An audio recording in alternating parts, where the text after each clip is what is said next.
guys, ngayon papunta tayo para dun sa resulta nung aking gesso or nitong simento. Dito ko malalaman kung ano talaga yung fracture niya, kung saan banda, kung ano yung tama niya. So hindi sa as of now wala pa tayong idea, pero sinabi niya sa akin na meron daw diferensya yung aking pulso. So ngayon malalaman natin kung ano talaga. So malapit na tayo. Ayan na tayo sa sa Arese. Isang dito mall dito sa Italy. Isa siya sa pinakamalaking mall dito sa buong Europe. So ngayon pupunta na dito kasi dito ako nagpa-check up. So tara, samahan niyo ako. Sa baba natin lagay.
Dito na tayo sa loob ng Humanitas o ng Life Park Hospital dito.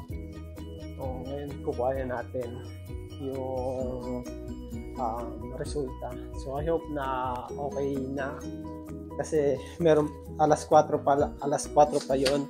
Ngayon is pa lang 3:10. So I hope na na pronto na or okay na yung resulta. And then may paliwanag na sa atin kung ano yung ating differential sa kanya. So tara, hindi natin nakuha kahapon yung resulta, pero ngayon natin nakuha dahil kahapon is hindi pa rin naaayos yung resulta, sabi. And then ngayon nakuha natin, and then pina-check natin sa kanila, magpasama tayo para malaman ko, para ma-clarify kung ano talaga yung nangyari sa aking kamay, sa pulso ko. So ngayon kinlarify nila sa akin kung ano talaga. So ngayon is may fracture yung aking kamay sa may bandang gitna ng aking mga dito sa mismo to.